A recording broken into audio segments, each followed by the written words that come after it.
Good evening, everyone. This is the third installment of Max and Doyle's attempt to work our way through the great works of the Western tradition. We had two podcasts that we started off with in Homer's Iliad. We'll put links in the description.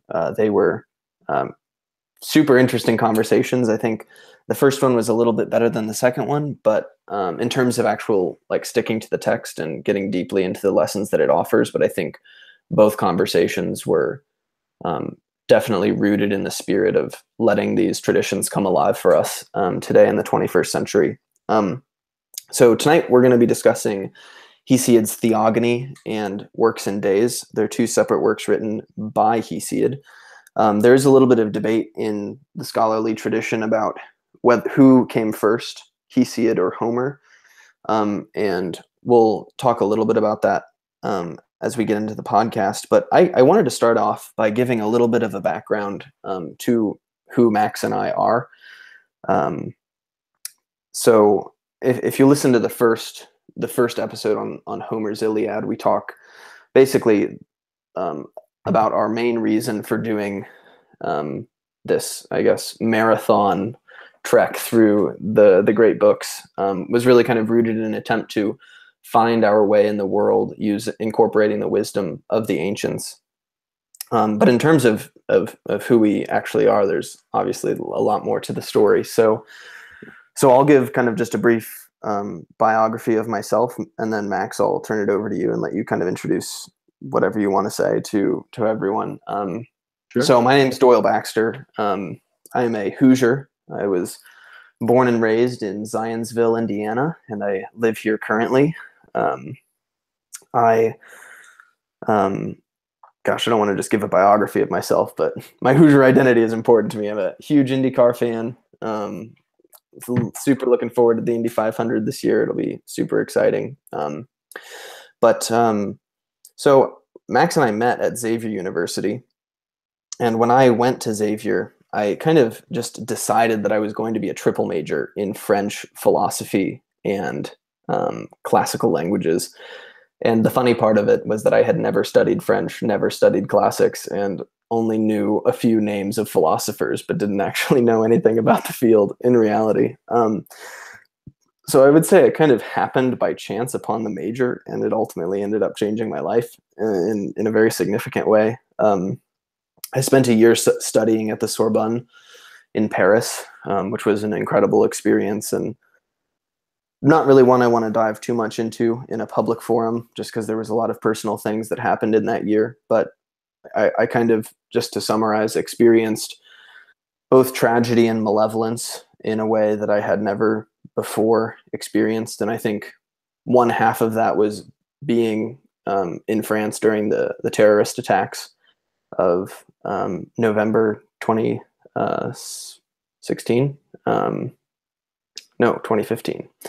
November 2015, and that struck close to home. The Bataclan Theater was just about a few minutes walk away from my apartment, and some of my friends were in a bar that had they had to hide underneath tables and chairs, and so that was pretty remarkable. That along with just some other things that happened more personally really shattered my understanding of the world, and frankly, I think almost 2 years later, I'm still rebounding from that. And one of the things that is really helping me to move forward is, authentically diving into the tradition and trying to see how others, particularly the heroes of the Trojan War, grappled with malevolence and tragedy, and seeing if I can't learn something from their endeavors. So that's a kind of a brief introduction of who I am. So with that, Max, I'll turn it over to you. Yeah, I'm Max Krieger. I'm from Denver, Colorado. I went to Xavier because it was one of two schools I applied to. The other one didn't let me in. But I actually began as a finance major with my mind on business and making as much money as possible.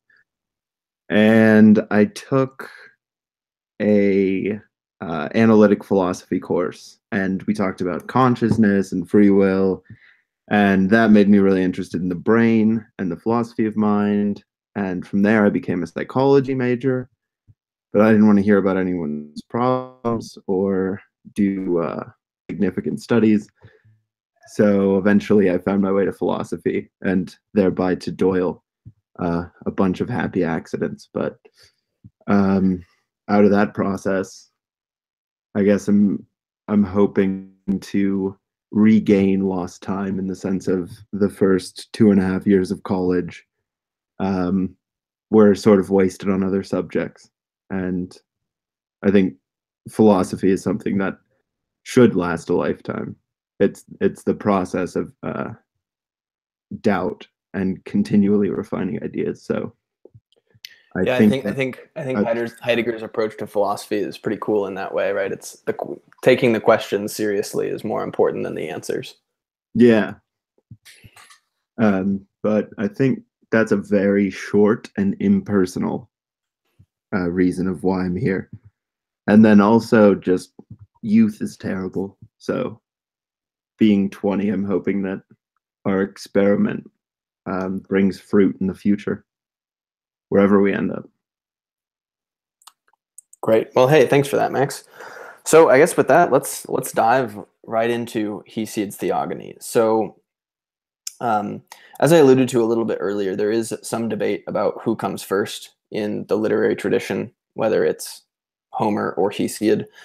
Um, I, for my own reasons, like to place Homer first, and that's kind of why we read Homer first. And the reason, perhaps unscholarly as it is simply that regardless of which of the two of them came first, I think that Homer embodies a spirit that is far more ancient than Hesiod does. And the the reason I say that is Hesiod writes in a far more personal way than Homer did. So, for example, Works and Days is an exhortation to his brother to get his act together. And he also, in the opening lines of the Theogony, tells just a little bit about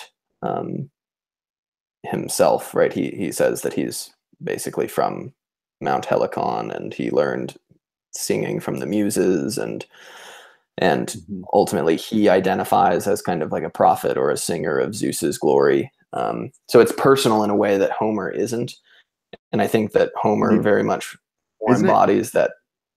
Go ahead. Or could it also be that Homer's just a better writer? He Yeah. he captures much more in a more eloquent way, and Hesiod is a shepherd, right? Hmm. Um, at least that's what we know about him from the Theogony. Hmm. And I think we get a lot more in his stories of a more common person's view of the of like a mythic tradition. Sure. Like Sure. Homer feels very scholarly and very organized and very intentional. Yeah, And and in that intentionality, I think he brings to bear far more of the oral traditions than Hesiod does. So I mean, both are writing for the first time oral traditions down, and I think Homer does that in a way that is creatively far better.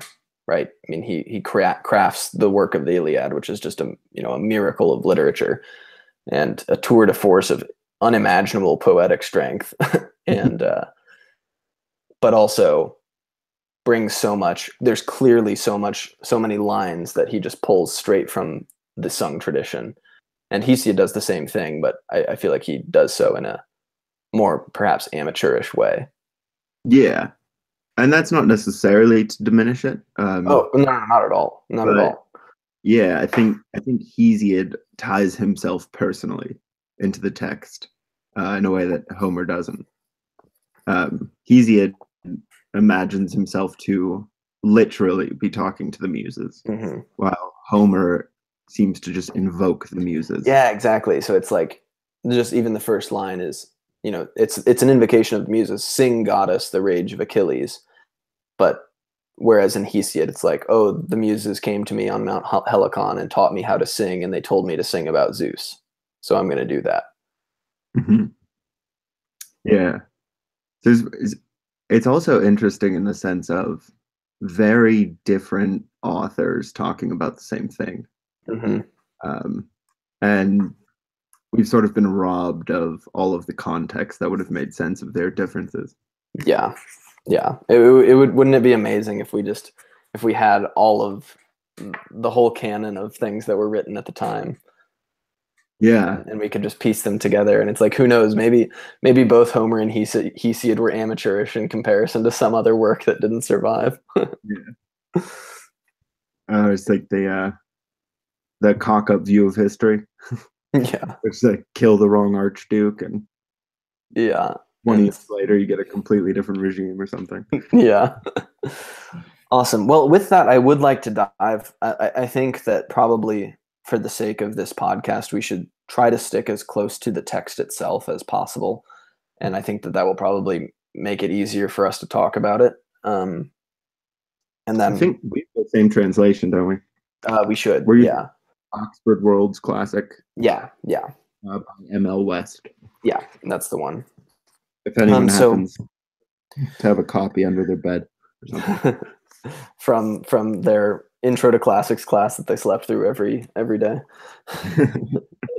Okay, so with that, I want to skip really, the proem is the invocation of the muses and kind of a summary of the whole work, and Actually, then can I bring up something on the first page? oh yeah, sure. Because I was curious about this. I read it like 3 times, but it's when the muses speak to him.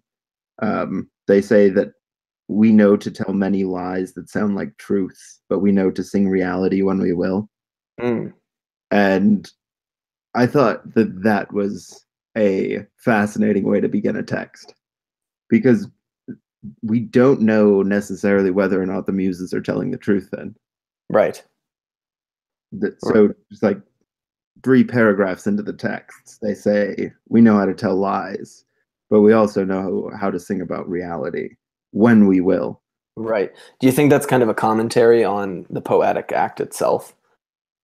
That Hmm. the storyteller is capable of lies and reality, and perhaps it's the weaving of lie and truth together that make a good story and ultimately have meaning. Yeah. It just, I found it curiously placed. Hmm. Um, and I don't know if it's an admission or just a poetic turn of phrase. Because later on in the book, when he uses those paragraph quotes in between paragraphs of descriptions, Yeah, I think they're that is in part. I think in this particular translation, he switches between prose and verse when it seems convenient to him. And I would say that's a critique I have of the translation. I would much prefer the whole thing to be in verse in the way that, because this is what's interesting is that Hesiod and Homer wrote in the same poetic meter. Mhm. So just think back to those lines from Homer that were super imbued with meaning, and yet it's only the first half of the line really that's creative, and then the last half is some kind of formula that the oral poet is able to rely on to complete the meter of the line. Uh-huh. So it would have been cool to see more of what Hesiod was doing, but because of our translation, we were less able to do that, I think. That, I mean, I don't know if this is the case, but I found that being a much easier way to actually read the text in English Oh, was really? through the meter. Yeah, at least in Homer. This text was a lot harder to get Oh, yeah, through. yeah, no, for sure. I thought you were saying the reverse. I definitely think that Oh, a verse translation would have been easier to read. all right, so the muses might be lying. Let's hop to the The mu- creation of the universe. yeah, the muses might be lying. So let's hop to the creation of the universe. So I'm going to read off the first paragraph that we get, and then we'll just kind of go from there. And um, I also pulled up a genealogy of the Theogony that I'm looking at on my computer screen, and I'll share a link to that as well. It's super helpful when you're trying to talk about maybe like the psychological or historical significances of some of the relationships between these gods, which are more like forces than gods, at least in the beginning, and then they start to become more godlike in a weird way. But so with that, first came the chasm. It's important to note that the word chasm in Greek is chaos, or literally chaos. And then broad-breasted earth, secure seat forever of all the immortals who occupy the peak of snowy Olympus, the misty Tartara, in a remote recess of the broad-paved earth, and Eros, the most handsome among the immortal gods, dissolver of flesh, who overcomes the reason and purpose in the breasts of all gods and of men. So it's like the first generation of gods, and we get a few more of them in the next paragraph, but the first generation of gods are chaos, earth, Tartarus. Tartara is the plural of Tartarus. It's like the underworld, but kind of like much further under the world than the actual underworld is. And then desire, right? Eros, lust,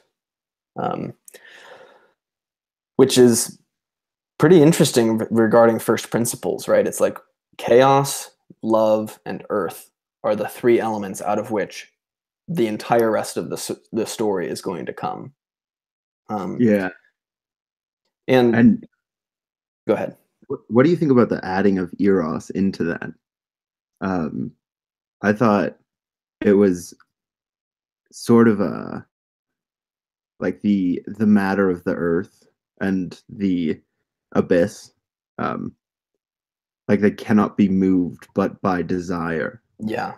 It's like you've literally got nothingness, the earth, the area that is far below the earth, and the only thing that's able to do anything to them, and we're going to see that, in fact,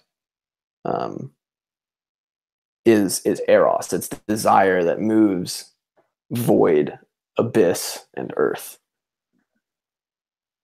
So anyway, out of the chasm came Erebus, which is kind of another word for the underworld, and dark night. And from night in turn came bright air and day, whom she bore in shared intimacy with Erebus. Earth bore first of all one equal to herself, starry heaven, so that he should cover her all about, to be a secure seat forever for the blessed gods. And she bore the long mountains, pleasant haunt of the goddesses, the nymphs who dwell in the mountain glens. She bore the undraining sea and its furious swell, not in union of love. But then, bedded with heaven, she bore deep swirling Oceanus. And then she goes on and lists some of the names of the Titans and some others who are also born of the union of heaven and earth. But I guess let's stop there. So the kind of the dramatis persona is this at this point is, well, it's interesting. Like it's like earth generates sky, and then they proceed to kind of make love, right? And it's from that union of earth and sky, but earth generates the sky herself. So there's some sort of this like incestuous nature out of which some of these other things spring. And I think it's also interesting that earth herself has the capacity to generate things. So she creates sky, mountains, and sea of her own accord. And then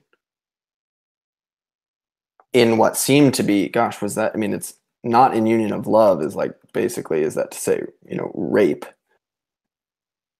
She bore the undraining sea, but not in a union of love. But maybe that's just to say, I guess, those were sort of asexual springs forth, right? So she bore sky, mountains, and sea asexually, and then proceeds to have a sexual relationship with sky. And their first child is the ocean, right? Oceanus is a river that goes all the way around the earth, and the sea is the water that exists under the earth. So am I right in saying that Hesiod doesn't personify the first gods in the same way that he does the later gods? Yeah, well, I mean, earth and sky clearly have personas that, and they have, thoughts, feelings, and emotions, but I don't, so it's earth is unique in that way, but void and abyss and desire and even darkness, which is Erebus, and night, we don't really get that. They don't have seem to have a personality.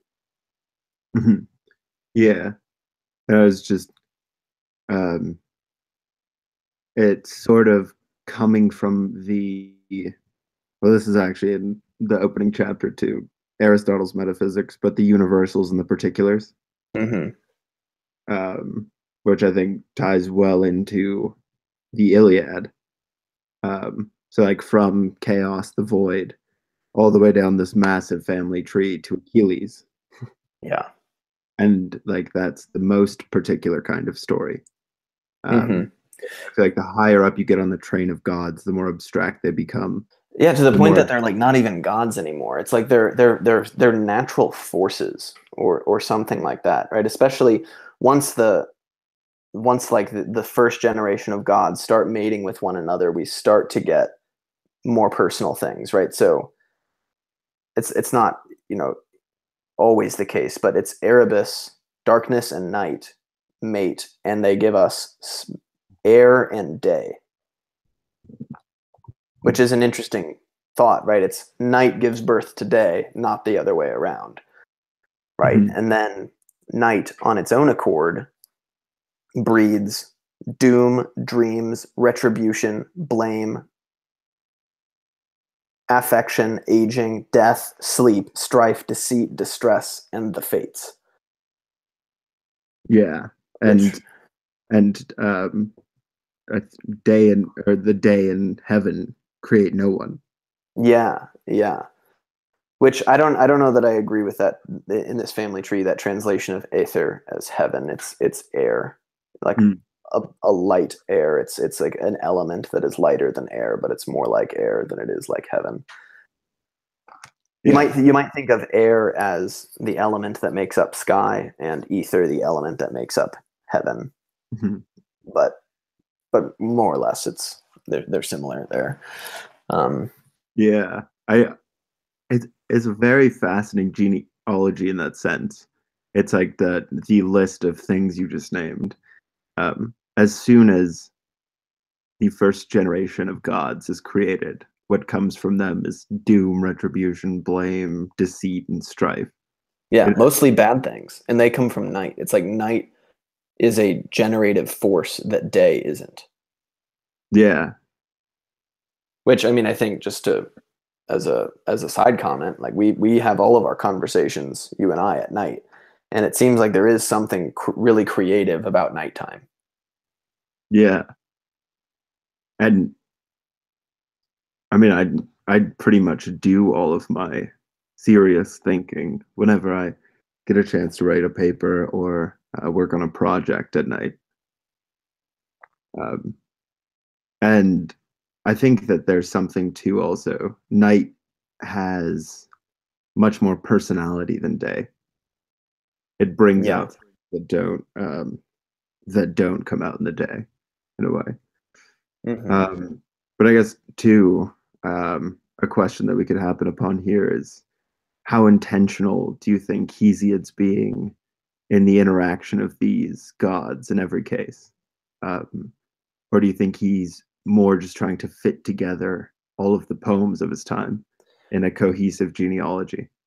Well, I mean, kind of part of the thesis that undermine or underpins my really approach to the tradition is that it wouldn't have survived if it didn't mean something.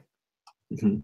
You know, so I think kind of regardless of whether or not Hesiod is simply recounting in his own way, I mean, and he is recounting in his own way a mythology to which he's privy, right? Um, and you know, we have no really way of judging what is his own creations, particularly here in the very early parts. Like, it's how the hell are you going to know whether or not he's just making this up, or whether it's passed from the tradition or some combination of the two. But the fact that it has survived to this day and we still read it indi- indicates that whatever the case is, the sequence of these things was significant enough that we kept it, kept it around. You know. Yeah. No, I take that, especially after reading the Iliad.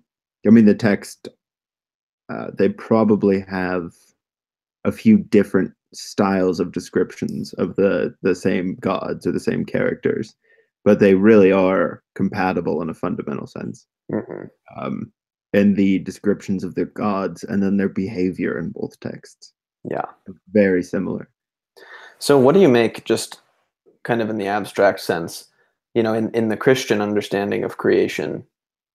Well, I mean, if you crack open the book of Genesis, it's like, the oft forgotten part of the beginning of the book of Genesis is that chaos, and the waters already exist when God sets his mind to creation, right? So, like, I have the Knox translation of the Bible here in front of me, and it says, God at the beginning of time created heaven and earth. Earth was still an empty waste, and darkness hung over the deep, but already over its waters stirred the breath of God. Then God said, let there be light, right? So it's like you wouldn't necessarily think that the Christian account, well, it's interesting, right? When God sets his mind on creation, heaven already exists, earth already exists, chaos already exists, and darkness already exists, right? And the waters. So it's like you only have to move around a few things in Hesiod's opening paragraphs to get a very similar story. Yeah.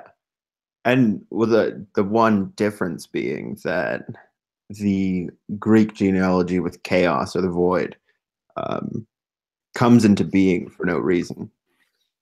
Right. Well, but it appears that at least, even if, and I don't know my Hebrew for the book of Genesis at all, and I haven't looked at the Septuagint Greek, but I'm pretty sure, gosh, I've got it right here. I feel obligated to grab it. I'm pretty sure that there is, I mean, I think that chaos is already pre-existing when God creates. He creates out of chaos.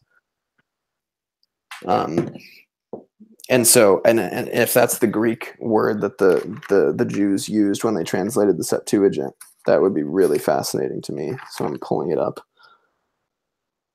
Um, doesn't the Greek word for chaos also mean emptiness, though?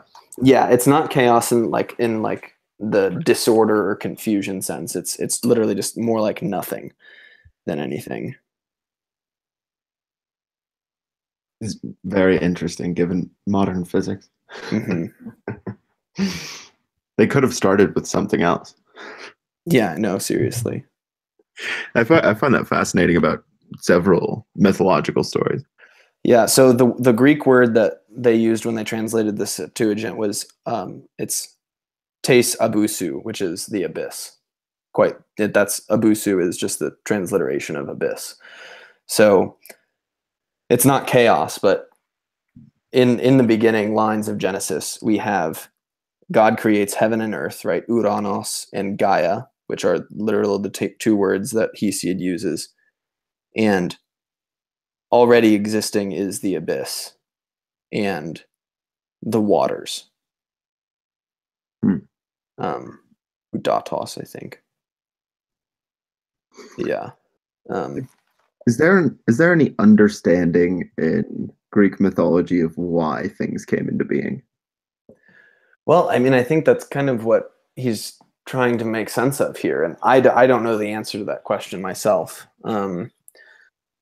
But clearly in the Christian story or in the Judeo-Christian story, things come to be because, for some reason or another, God was sick of the abyss and decided to create heaven and earth to fill it, right?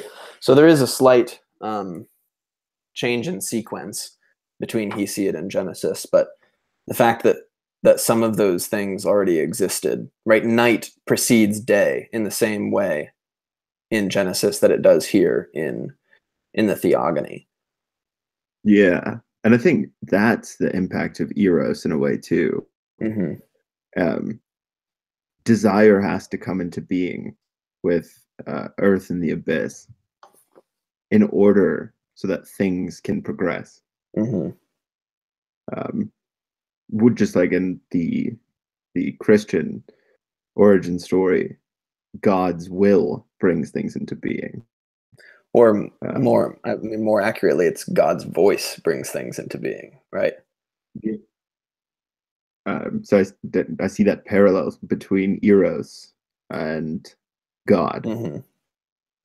between the desire for something to be and then there being Hmm. among what already was, which is, as you said in the Christian story, chaos and waters, as there was already void, earth, and the abyss before desire came. Hmm. Yeah. Okay. So, I think the other interesting fact about, kind of juxtaposing Judeo-Christian creation story and the Greek is that, God is clearly acting. And there's yeah, you could make the argument that maybe God is an abstraction and it's desire or something, but it's unique in that God creates the earth and then humans, whereas in this story it's the earth creates the gods and then the gods give birth to the humans. Yeah. So there's that interesting inversion, and that happens, and there's so much to talk about here with like the spawn of the Titans, right? Because it's Earth creates heaven, and you can just like look out into the world and you could understand how the sky and the earth are embraced in some kind of sexual relationship, right? Yeah. And the sky is impregnating the earth with these they become the Titans. But what's interesting to me is that one of the Titans, the king of who ultimately becomes the strongest of the Titans, is Kronos, right? Which is time, Hmm. right? The union of earth and heaven brings forth time. And then Kronos castrates time. Time castrates the heavens. And from that castration comes the first Olympian god, Aphrodite. Mhm. Um, which like there's a lot in there. It's like holy shit. Like there's just like the fact that time is something that's created by a union of earth and sky, and then time castrates its father. Yeah. And you And see, then ultimately time, Kronos, gets shoved into Tartarus by Zeus and the other gods, right? The other Olympians. yeah, and you see at the same time, it's interesting how in the uh, family tree that we're using, time doesn't come until after night and day as well.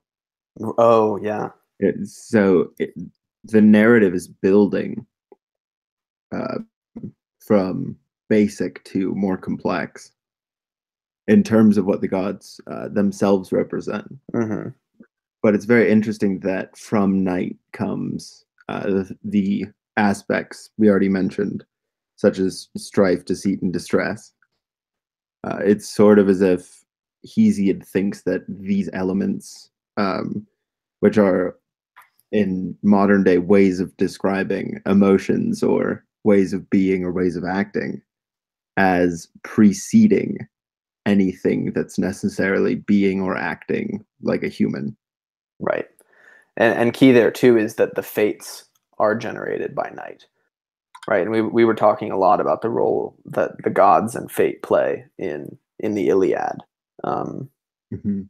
and it's like insofar as Zeus ultimately becomes the king of the gods, including those who came before him, not only the ones that he locked in Tartarus, but also the other gods like Earth and the Fates. It's like he's above them, but he also doesn't cede territory to them. Like he's also succumbed by them, right? Because Hypnos, sleep, puts Zeus to sleep during the Iliad, right? And Uh-huh. Strife is the one who presents Zeus with the apple that ends up getting tossed at Paris's feet that starts the war, right? Mhm. And And he's overcome by deceit from right, Hera.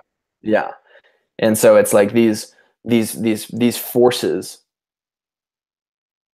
act even on the gods who are immortal, not perfect in like our sense of the word perfect, but um but they also have power over them, and it's like it's almost out of free will that they choose to obey death, sleep, strife, deceit, distress, the fates. Yeah. Which seems to suggest that those aspects, uh,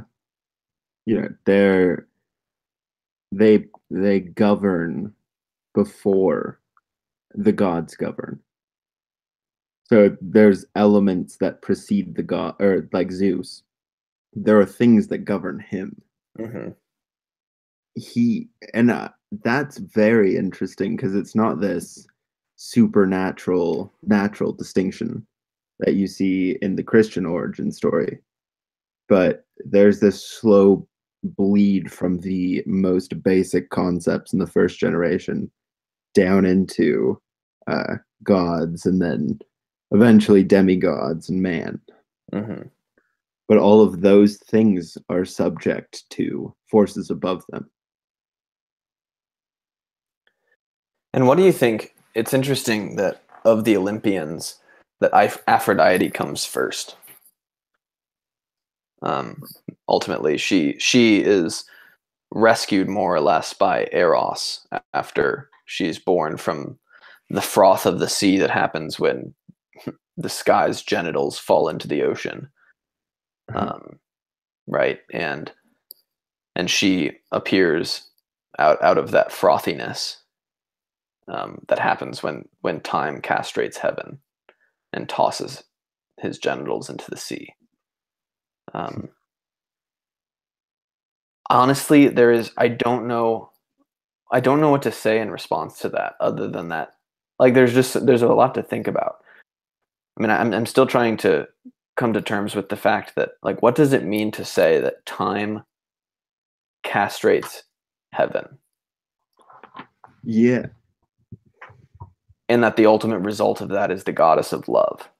It's like it's almost like it seems kind of analogous to, you know, chaos gives birth to the abyss and to the earth and then to desire.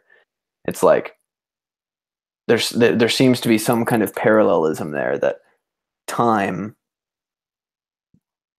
I'm struggling to articulate this, that time is kind of analogous to the void, right, to chaos. And that, I mean, it doesn't work exactly, but something along the lines of, and heaven is sort of the foil of the abyss, Hmm. right? And then the result of that interaction is Eros, which is not entirely accurate, but I think there might be some meaning there. I think so too. There's, I think one of the problems with the complexity of this book um, is drawing those parallels when many of the characters that enter in something like three sentences. And then they're never mentioned again. Yeah, and another one's introduced, and another one's introduced.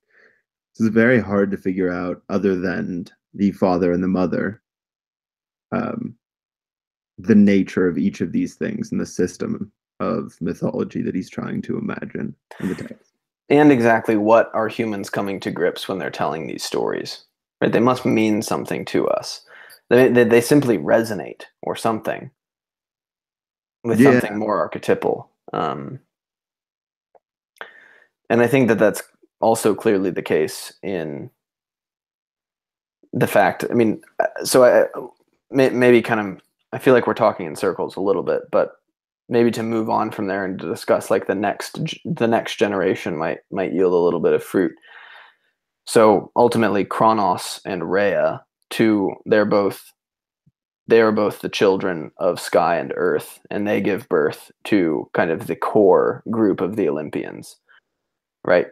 Hades, Poseidon, and Zeus are the males, and Demeter, Hestia, and Hera are the females. Um, and what's interesting, I thought, in Hesiod's text is that he lists the males in the order Hades, Poseidon, Zeus, as if to indicate that Zeus is the third born son. mm-hmm. And then, you know, as it turns out, after the Titanomachy, which is the technical word for what happens when the Olympians fight the Titans, the Titanomachy. Um, Ultimately, Zeus takes the throne, and he takes his throne in Uranos, in heaven, right? And the sea, Pontus, I guess, is given to Poseidon, and Hades gets ultimately sort of Tartarus, the underworld. Not quite. Tartarus is beneath the underworld, but it's something more or less like that. And then Earth, who gave birth to all three of them, remains neutral territory. But it doesn't actually work out that way, as we saw in the Iliad, right? It's like Zeus is king god no matter where he is. Yeah, but there is a nice movement from the first into the Olympian gods, which is the realms come into being and then gods to rule them. So, Oh, that's interesting. Yeah. but in order to rule them, they have to defeat. I mean, correct me if I'm wrong, but the Titans are creepy, disgusting, strange creatures.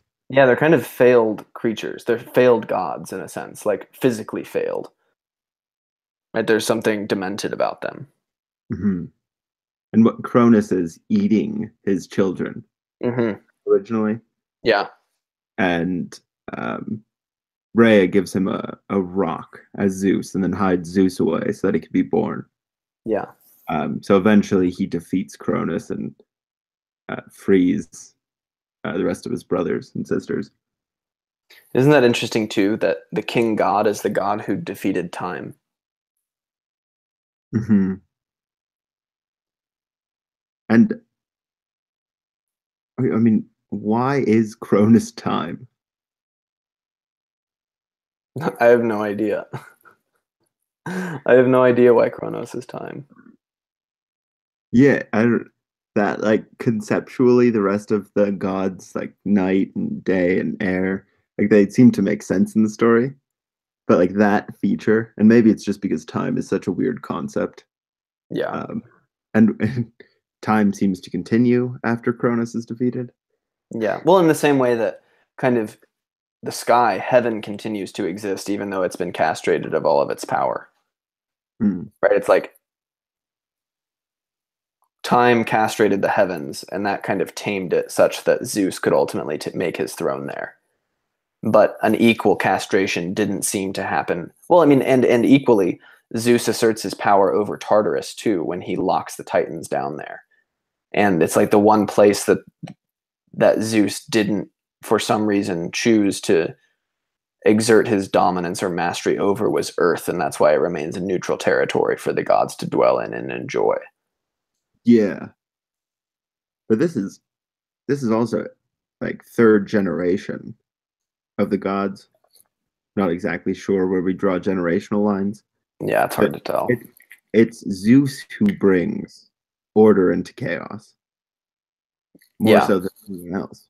It's Zeus Hmm. who defeats the Titans and gives his brothers and sisters certain realms to govern and honors. Yeah. So there, there seems to be in the first two generations of gods per se, a chaos is created that the what becomes the most powerful god has to bring order into. And he does that by defeating time. It's like time is the agent of the void, Mm.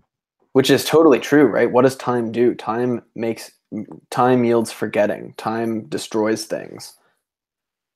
It's like time is the enemy of order. Time is the servant of chaos. Yeah, And only by pushing time down and locking it in the abyss and constraining time to its proper realm, which is that of the nearest to the void, that yeah, Zeus is able to come out and actually be God. yeah. And there's just like the most, I mean, the basic fact that all things that are made, beautiful things or things of order, through time are decayed. except Okay. for the Olympians because they're immortal, Yeah. right?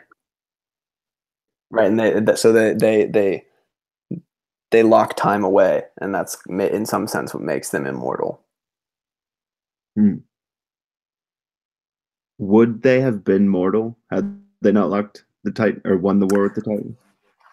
It's not. I mean, I think it's pretty clear that they're immortal anyway, but it's kind of like a chicken or the egg question, Uh, right? It's like maybe you could make the argument that had they not defeated time, that they would be subject to its wiles as well. And in mhm. fact, they were, right? It's like all of Zeus's brothers and sisters were living in the belly of time until he swallowed a rock and threw them up, basically.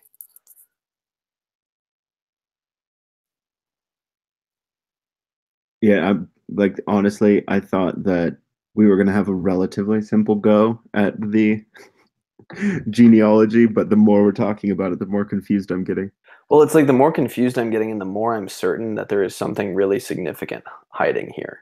So Yeah. it's like I almost want to just turn the question now to our own lives. Like, what does it mean to lock time into the abyss in your life? What would that look like? I mean, I think about it. For me, it's to lock time into abyss would be to bring a schedule, right? To wake up at the same time every day, right? Which is in some sense to become master over sleep, master over hypnos, Mhm. and to have a routine over my day such that I wake up at this time, I do this at this time, I do this at this time. That kind of makes me much more godlike in my life if I do that.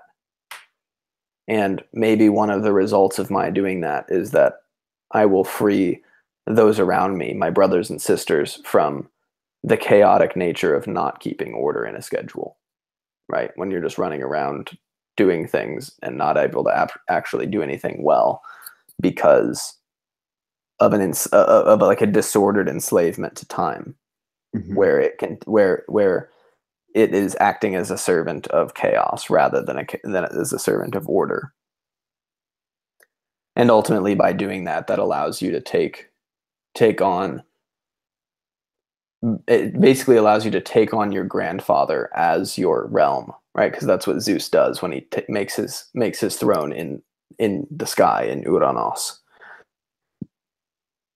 So what would that mean? It's like, insofar as I'm able to bring order to the time of my day, I'm able to make my grandfather my throne, which I think is another way of saying that I'm able to embody and correct and both receive and give life to my ancestry Mm. or something like that.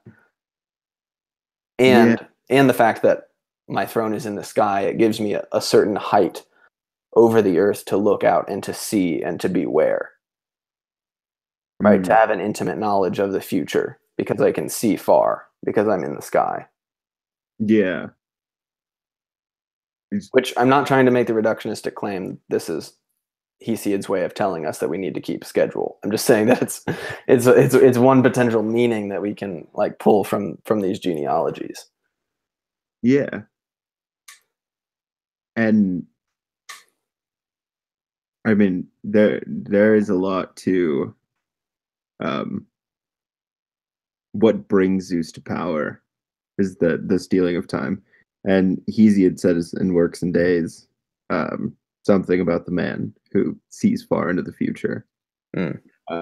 There is a sense in which the conquering of time is a firm grasp of what has been and um, planning for what is to be.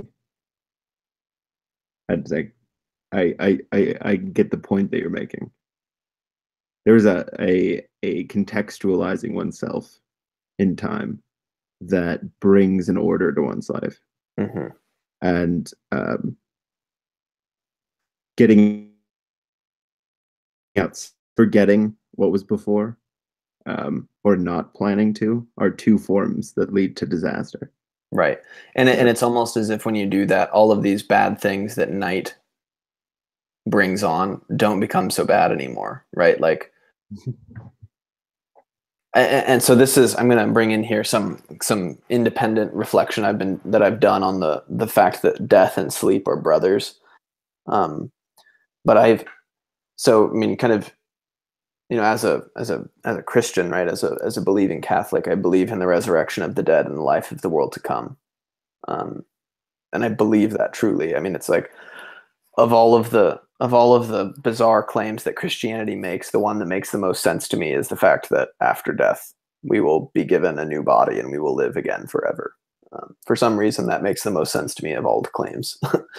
um, but that belief is, and the fact that death and sleep are brothers in Greek mythology, kind of spurred a sort of reflection on what it would mean to accept sleep when it's time for sleeping, and to wake up when it's time for waking, um, and how that may or may not be practice for death, Mm. right? Like the man who knows that it's time to go to sleep and so goes to sleep is also the man who knows that it's time to die and therefore dies and doesn't try to unnecessarily or unnaturally be the master of his own death. And it's like you can practice that by understanding sleep well. And on the same token, it's like when you give sleep the power to, right, when you give Hypnos the power to let you fall asleep and he doesn't make you fall asleep, what should you do? Should you continue to lay there, or should you take that extra time that's been given to you and make the most of it? Just kind of like, you might be ready for death, but death isn't coming and you've been granted this extra time and now you have to make the most of it. And I think on the same turn, there's something there about waking up, right? Being the master of oneself and being able to wake up. I mean, imagine if sleep and death are as analogous as the Greek mythology would indicate. If in fact there is a resurrection of the dead at the end of time, it's not going to be very different, I think, from an alarm clock going off. And there are Yeah. going to be a number of people who decide to press the snooze button and miss out on resurrection. Yeah. And that one of the best ways to practice being ready for resurrection when you are waking up from a way deeper sleep than you can possibly imagine is to be disciplined about that sleep schedule and Mm. being both the servant and the master of sleep. Yeah. It it's I wrote a poem for poetry class at Xavier that was about sleep and death. And one of the lines was, "And curse the universe for making me the type of thing that might love and live well, but needs to sleep and to die." And there is a very strange relationship between those things. Mm-hmm. And I think an idea I got out of what you were saying was, I find it fascinating how people have no fear of sleep, but have a fear of death because Maybe of what. death wouldn't. Maybe death wouldn't be so scary if you knew you were going to wake up. But you don't know you're going to wake up. Right. Right. It's no one knows they're going to wake up when they go to sleep, That's true. No, that's true. and the well, um, there is there's an interesting relationship between them, but you also have to remember that one of their siblings is dreams, Yeah. and so that was ultimately the conclusion of the poem. Was the narrator didn't want to sleep because he was afraid of his dreams, not because he was afraid to die. Oh, interesting. Yeah. Um, And how much did he miss out on because of that? certainly being awake. Yeah. Yeah. It's almost like the fear of your dreams makes you lose awakeness, Mhm. consciousness in some sense. Yeah. I don't want to draw too much on the poem. It was just concepts I've thought about before. But Yeah, well, I mean, taking this back to the kind of the point that led us to this was that there's a certain sense in which Zeus is still subject to these things, and when he is subject to them in the proper way, things go well, right? So it's like he succumbs to sleep because sleep was convinced by Hera that it was a good idea to put Zeus to sleep, and ultimately because Zeus succumbed to that, and also succumbed to Eros, by the way, and Aphrodite Mm. at the same time. It's like they were in this disordered succumbing to desire and to sleep. Things didn't go well, and the will of Zeus was kept at bay.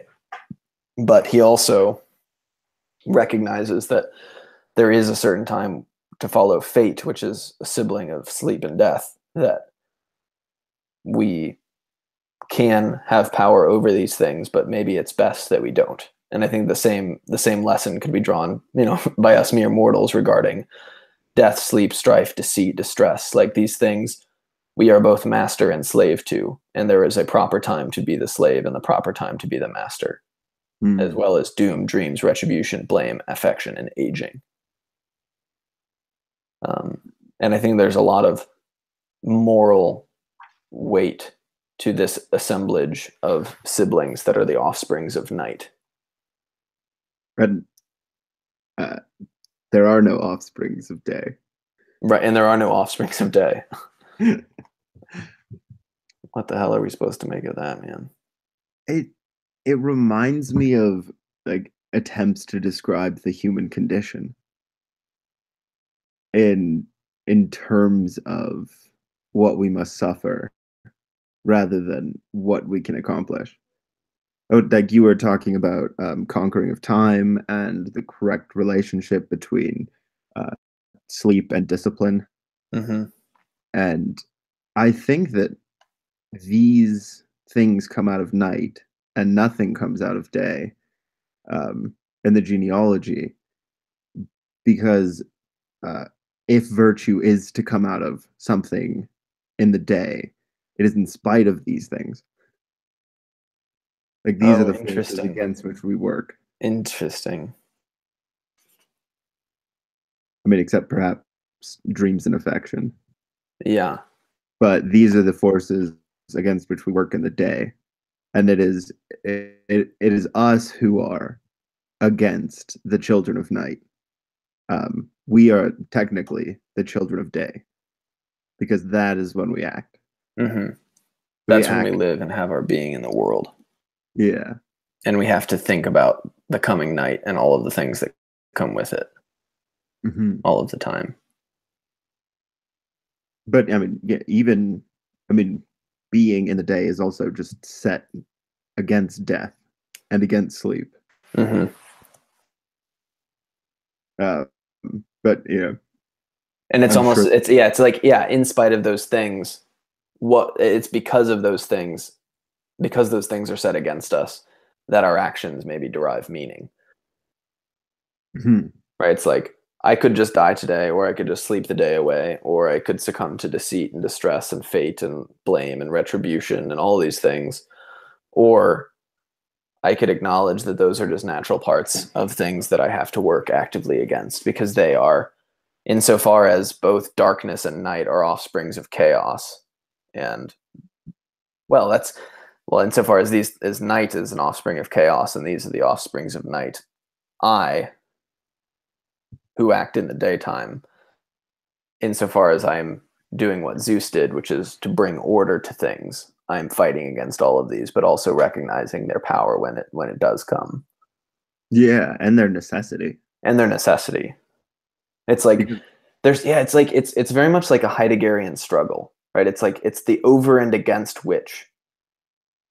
It's like without them, your life is meaningless, mhm. but they're also your enemy, I'm right? reminded by a line in the Iliad, which Zeus says, "I do care about these mortals dying as they are." Yeah, yeah. Yeah, and the interesting thing about all of those terms is, or all of these gods, is they are unavoidable in human life. Right. They're just part of the deal. Yeah. I mean, I really like the rest of the genealogy from that perspective Hmm. because necessity precedes will in a way. Like Yeah, no, the, yeah, for sure. the necessary gods come before those who rule and who act and who organize and who intervene. But um, I don't. What do you think about these terms and eros as part of like a kind of metaphysics? Like the I'm gonna need more than that. so um it's not just like matter comes into being No. or something creates matter or it's that um it's almost like Plato's forms. It's like of the form of deceit precedes like the actual occurrences. Right. In Yeah, other no, words, it's it's something like not. that. And here's a good, indication from the text that that's the way it is, right? If time is one of the offsprings of earth and sky, in our attempts to put these things into order, right? So it's like insofar as we're trying to say void happens and then abyss and earth and desire and then darkness and night and then all these things and then the descendants of earth and the abyss and then it's like you can't put them in an order, in a timely order. Time doesn't exist yet. Mm, These are all the things that precede time, and they're just kind of these are the first principles upon which not only metaphysics is based, but also human life, right? These are forms in the most basic sense. Right? It's yeah. like the things that exist are void, abyss, storms, earth, sky, mountains, desire, sea, darkness and night, heaven and day. Mhm. Dooms, dreams, retribution, blame, affection, aging, death, sleep, strife, deceit, Yeah. distress, and I get fates. Those things exist that's what I yeah, before. Yeah, that's what I mean. Like there is no one to dream, but in this genealogy, dreams come before dreamers. right, right. Or Which death would comes which would they would before have anyone to, that wouldn't can they? die. Or sleep comes before anyone needs or anyone gets tired. Hmm. Where is anyone to get tired? And so it's like once we're created, we're just instantiations that experience these things. We live on the earth, we live under the sky, and we can climb mountains and swim in the sea and get Yeah. tired and grow old and succumb to deceit, or maybe ourselves be agents of deceit. So it's a very human story at the beginning. Yeah. Like the very elements that began nature in Hesiod's account are very human. Right. And then time happens, which isn't human. It's Mm. like you can almost make that claim. It's almost like human beings were immortals. We were built to be immortals, but we find ourselves in a mortal condition, and that's bad, right? Uh, Cronus being time. Huh.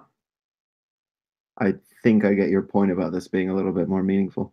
Yeah. And one of the interesting things too is, we were mentioning earlier how all the Titans, which on this genealogy I read are highlighted in green, but one of the things it says about them, the reason that they were so the sky had the heavens loathed his children. Basically, it seems because they were ugly or just so unlike him that he tries to keep them shoved in the recesses of of earth, right? So it's like there's a stark opposition between the Titans and the gods that exist beforehand. But I still don't understand what the Titans represent necessarily in terms of In terms of what? the Titans seem like blueprints of better things that happen later. Yeah. It's like doesn't one of the Titans have 50 heads and 50 arms? Yeah, so those are the gosh, what they're actually they're in the same generation as the Titans, but I don't believe that they're identified with the Titans. Yeah. right? And So Prometheus yeah, is it? Earth again. Yeah. So it says, then there were born of Earth and Heaven 3 more sons, mighty and stern, not to be spoken of, Katos, Briareos, and Gyges, overbearing children. 100 arms sprang from their shoulders, unshapen hulks, and 50 heads grew from the shoulders of each of them upon their stalwart bodies. Any relation to the Ring of Gyges in Plato's Republic? I'm not sure, probably, but I don't know Oh, anything about that. we'll get there when we get there in a few We'll get months. there when we get there in a few months.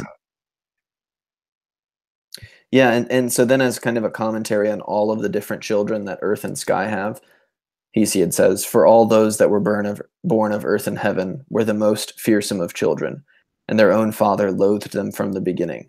As soon as each of them was born, he hid them all away in a cavern of earth, and would not let them into the light, and he took pleasure in the wicked work, did heaven, while the huge earth was tight pressed inside and groaned.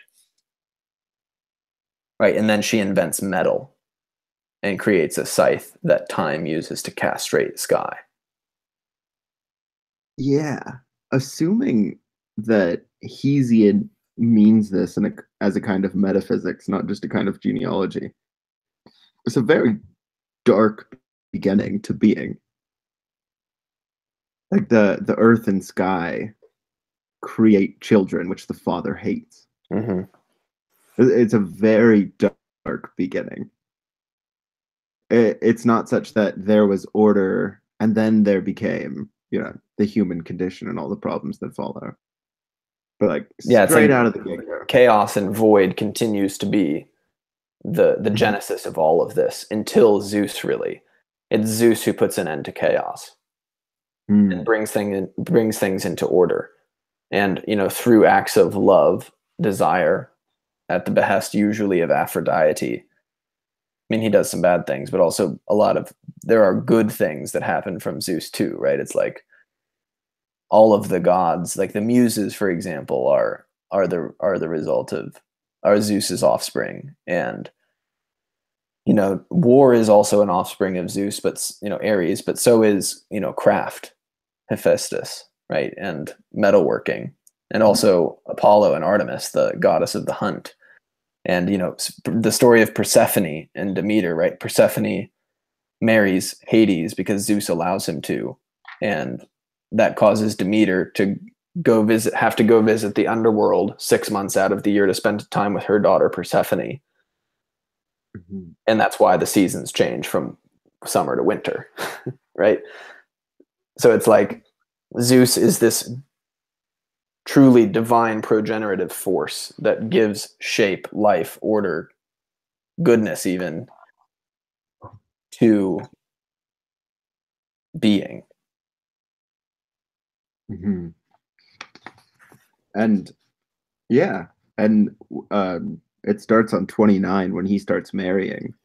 But I think one of the beautiful things about the text is Zeus coming into being with other goddesses and that creating a virtue. Yeah. For Themis, he creates lawfulness, justice, and flourishing peace. And it's through these, and he with memory, he creates the muses and so on. You mentioned a few of the other ones, but it's as if like Zeus is the command of like wisdom and foresight that begets more forms of justice. Mm-hmm. He creates, and not all of them are ideal things, right? It's like Ares is one of his sons too, but that's kind of I think maybe the point there is that along with things like justice and watchfulness and what were the 3? Lawfulness, justice, and flourishing peace. Along with those things comes war. Mm-hmm. And there's something true to being about that dichotomy. Yeah. And he also creates Dionysus. Yeah. Which, the late 1800s would have a very terrifying philosopher rely on. Yeah. I wish that, I mean, I think part of the reason why Dionysus isn't made more of in this text is that I believe that the mythology of Dionysus is actually quite late. Mhm. And kind of tradition would have it that Hesiod, even though he's around in the 750s, like just like Homer, he's recounting a lot of oral traditions. So in these older traditions, I think Dionysus is a lot more underdeveloped than um, than he perhaps could be.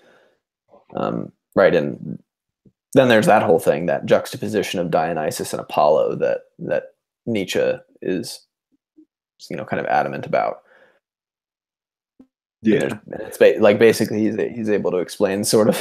I mean, I haven't read The Birth of Tragedy in a very long time, so I don't want to Yeah. speak No. about it. But it's more or less, I think, that the Apollonian and the Dionysian are constantly at war with one another, and it's like the chaos and order. And also in the conflict of the two, you get creation. Like poetry exists there in the middle. Mm. But Um, perhaps that's a story for a different time. so what did you think of Prometheus in Gosh, Hesiod's that account? The Prometheus story. story was super interesting to me, right? Because it's like, and this is like where you just get a stark distinction between the Greek understanding of sacrifice and the Hebrew and Judeo-Christian understanding of sacrifice, right? Because the myth that's presented here in the Theogony, and I think it's elaborated upon a little bit in Works and Days, or just the story of Prometheus in general, is that, you know, it comes time to offer sacrifice to the gods, and Prometheus basically tricks Zeus into taking a stack of bones covered with fat, and all of the meat gets left for the humans. So they eat the meat and burn the fat and the bones to Zeus as a sacrifice, which is to say that Zeus, and in Hesiod's version, like Zeus kind of willfully was deceived by Prometheus, which is interesting when we kind of bring into context all the things that we were talking about just above, with how he's both master and slave to things, including deceit being one of the actually named things, right? So it's like he willfully succumbs to deceit, to Prometheus's lie, and chooses the pile of less good fruits to as offer sacrifice. And like that is the Greek notion of sacrifice. They burn the bones and the fat. Whereas the Hebrew is, no, you don't sacrifice the bad things, you sacrifice the best things. You take the best cut of meat from the cow and you burn it. Mm. That's God's portion, the best part. Yeah. So that story of Prometheus is super interesting, and ultimately it follows up that story of sacrifice with Zeus taking away fire and then Prometheus stealing it back in a I think in a leak or something, in a fennel maybe. Yeah. I read it And like a glass tube or something like that. oh, okay, I thought it was a plant, but maybe not. But anyway, he steals fire back and gives it back to mortals, which is, interestingly, it's the means by which the humans offer the sacrifices to God in the first place. Yeah. And I love the story of Prometheus Yeah, why is that? just because of sitting around a campfire, something we've happily done before. Yes. But the connection and the penetration of night and the keeping away of bugs and the warmth and the comfort and the ability to cook and so on. Yeah. Like Yeah. fire is it's such a life-giving energy. And the parallel I drew was to the Garden of Eden, which was in order for humanity to gain wisdom, Eve had to betray God by eating the apple, or Adam and Eve. Oh, yeah. And then we were given wisdom because Eve saw the apple was good to eat and good for wisdom. Mm-hmm. And in the same way, Prometheus gives humanity fire at great sacrifice to himself. Right. And ends up chained to a rock for all of eternity to have his liver eaten out every day. Yeah. But then Zeus, and this was one of the funniest parts of the book, punishes mankind with women. Yeah. No, I know. That's the punishment for us getting fire, is that he cursed us with women. I was like, I really hope a feminist never has to read this in a classics class. Yeah, I'm sure she would be offended. That was interesting enough in itself because female gods exist prior to this. Yeah, there were no human females yet, though. Yeah, and begs the question, what are the gods? Yeah, what are Or the what are the gods? humans? You know, they don't seem like they describe them as human, but they seem to transcend even the human categories that they fill Hmm. in the sense of, I mean, maybe this isn't in Hesiod, but I found it interesting that there was only men roaming around when there was already male and female gods from the very beginning, and they were already procreating Yeah, constantly. yeah. I think this might actually be a good segue to the end of the Theogony, and maybe this is where we can kind of wrap up our conversation. I don't know how long we've been going, but I feel like it's been kind of a long time. um, I want to talk about the end of the Theogony because there's some details here right at the end that are relevant to our conversation about Aeneas in the Iliad. Um, and so I'm not going to read out too much of this, but basically, um, the Theogony ends by kind of telling the names of those demigods that were born of the union of mortal men and goddesses. And on that list, you have um, people who we very much recognize, right? So we have, um,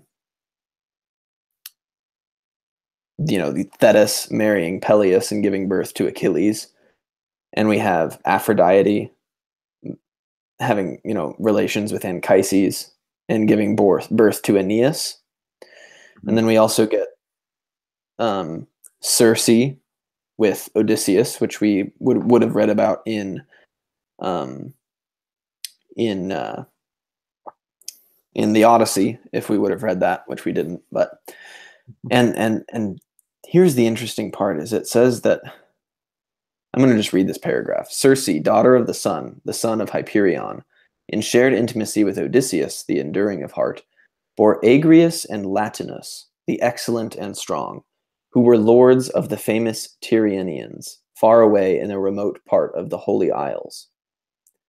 So the Holy Isles there are referring to Sicily and southern Italy. Mm. And and so Agrius and Latinus basically are lords of Italy. And it's just interesting here too because Latinus is also so there's a link here between Latinus and Aeneas. And the link is that I believe I have the details right that Latinus offers his daughter in marriage to Aeneas when he finally gets to Italy after his attempt to trod through um, you know his much difficult his own odyssey to get to Italy. He finally gets there and then fights more or less a recapitulation of the Trojan War and marries Latinus's daughter. I think those details are correct, but it's interesting there that it throws in this detail that Latinus is the son of Odysseus by Circe. Mm-hmm. Um, and if you do just the Wikipedia page on Latinus, it says that it couldn't possibly be that these two mythologies line up with one another because if you line up the dates, then Latinus would be like 7, supposedly, when Aeneas arrives in Italy. And I don't know who writes Wikipedia pages, but sometimes I'm just really baffled by how dumb the dismissals of certain connections are. And that's totally one of them. One of the things that I've really come to the conclusion of is that, and this is not just me thinking about it, I've read some stuff about it, but 10 years in epic terms is just a synonym for a very long time. Yeah. Right. So the Trojan War was 10 years long, which is to say the Trojan War lasted a very long time. Well, And Odysseus's journey home lasted 10 years, which is just another way of saying Odysseus's journey home took a very long time. And so Gosh, what do you make of that, right? It's like, And why is Latinus called Latinus? well, he's the guy who gives the name to the country Latium and to the language Latin.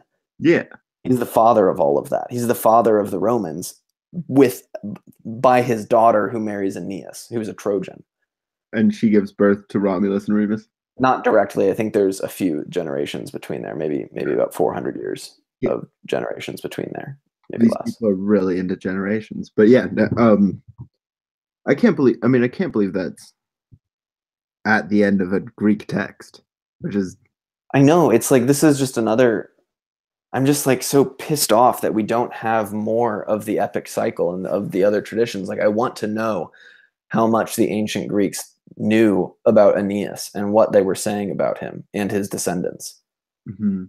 It's like, how could it possibly be that they could know in the 700s BC that this guy's descendants were going to come back and conquer Greece in basically retribution for the sack of Troy? And um, there wasn't sea travel across the Mediterranean at that time in that way, was there? No, there was. They couldn't they didn't sail in open ocean, but Yeah, they along the sailed coast. along the sea coasts. So like there were people in Italy and they knew about them, I I just guess. think, I just think, even if there is no like strange, cool connection here, like they just kind of threw a person in there who could go become the Italians Yeah. in a story to make sense of things.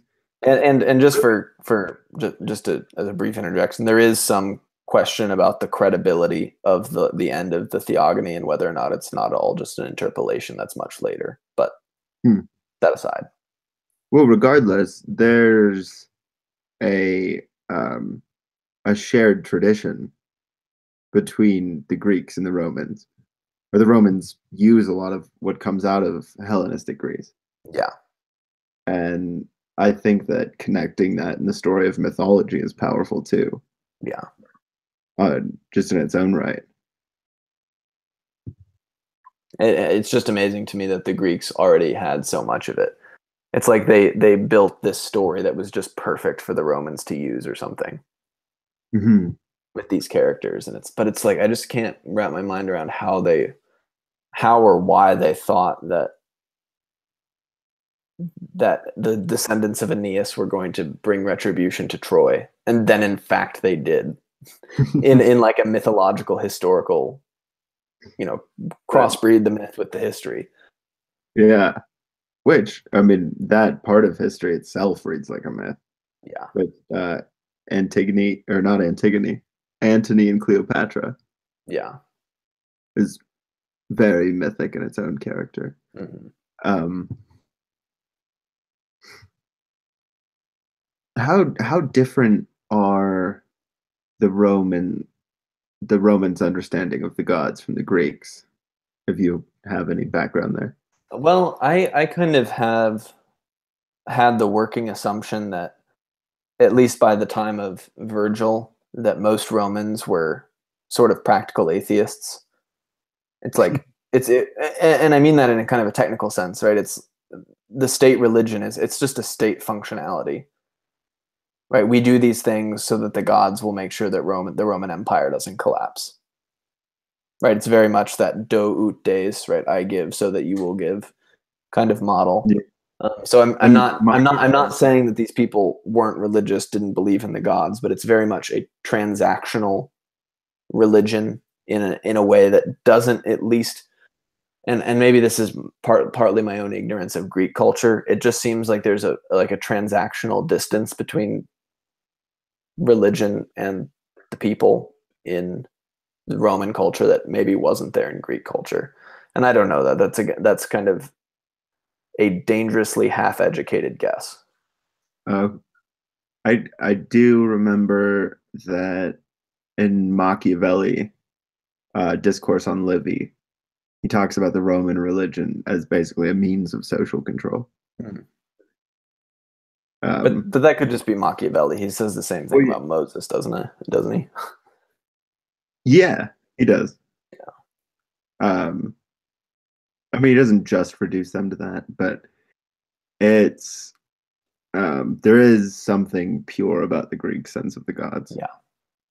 purer, and yeah, So I guess with that, I think this is probably a good place to wrap things up. And I can't wait to rediscuss Aeneas and all of this stuff when we finally get to Virgil's Aeneid, which is going to be several months from now, I guess, maybe 2 months away.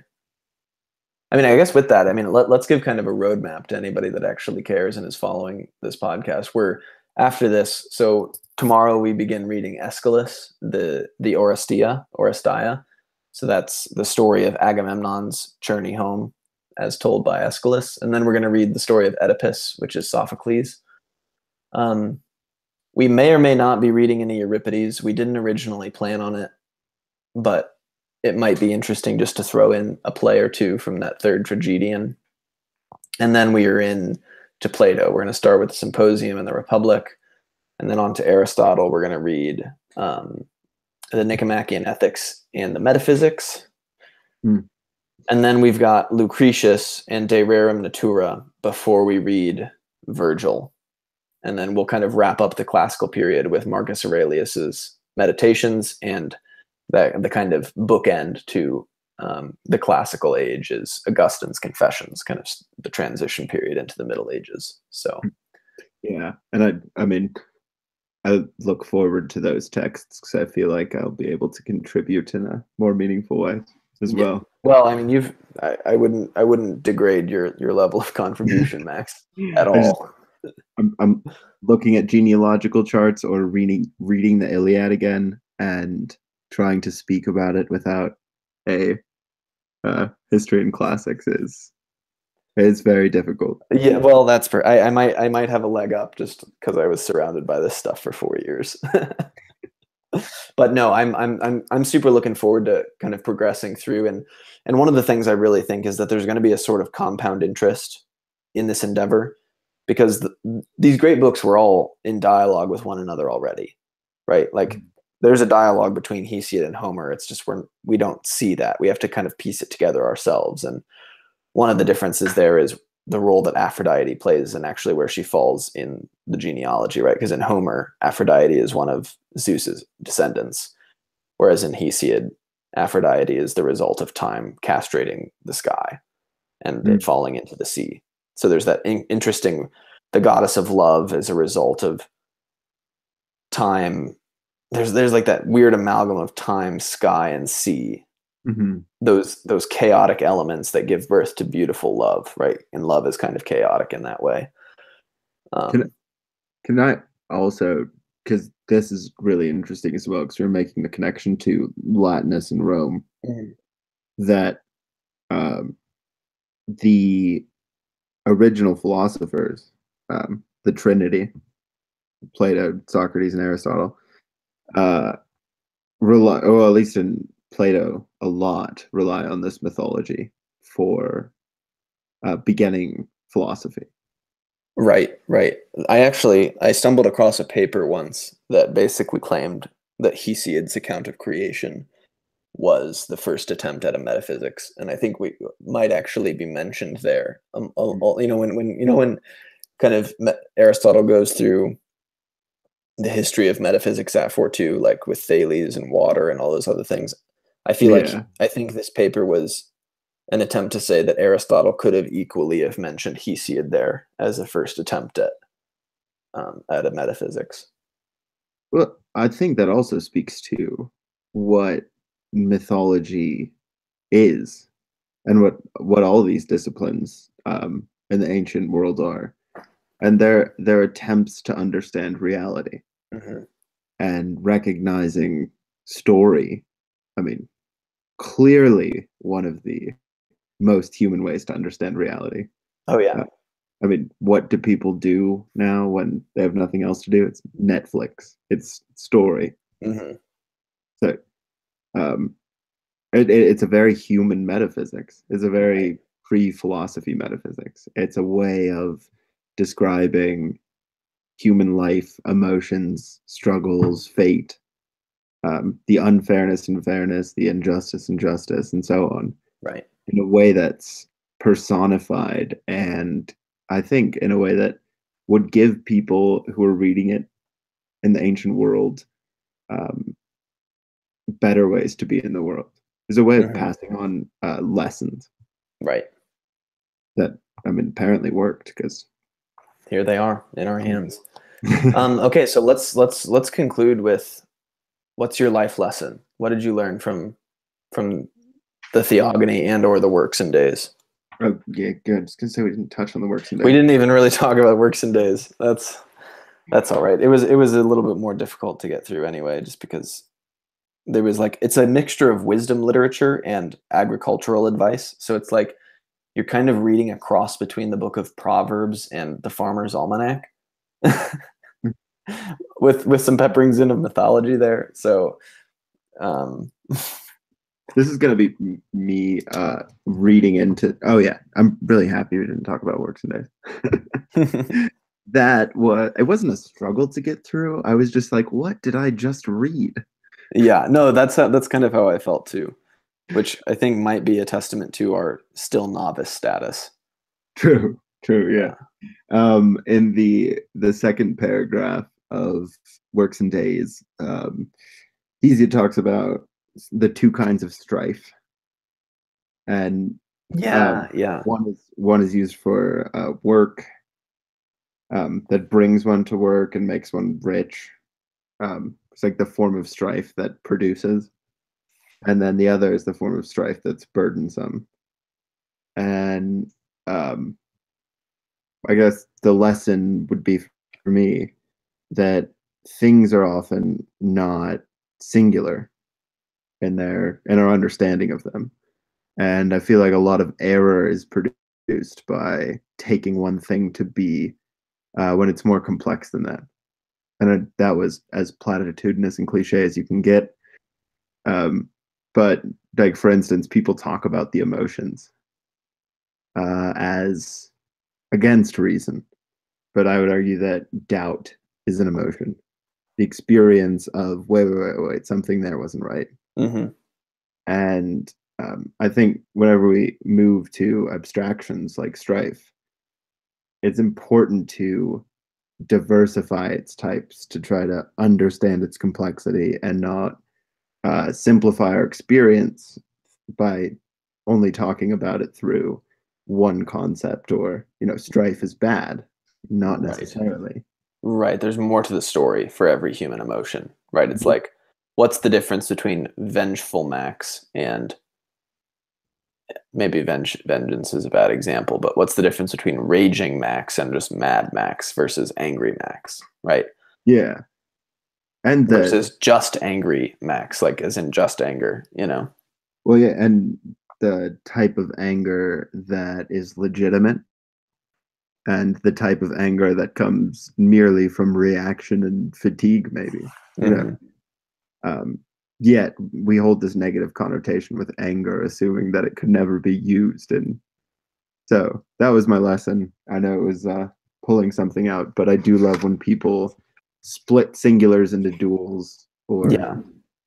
to make human experience a little more complicated and thereby our understandings of ourselves a little more complicated in a way that's useful. Yeah, I would say my kind of takeaway from Hesiod is kind of twofold. I have one that was just like an experience I had reading the text. I I read the Theogony twice and Works and Days once, and the second time that I read the Theogony, I tried to read aloud as much of it as I could. So I would basically read aloud the proem and some of the early genealogies, and that was pretty difficult, right? Because these are a lot of names that you don't necessarily know how to pronounce, and so you're struggling through it.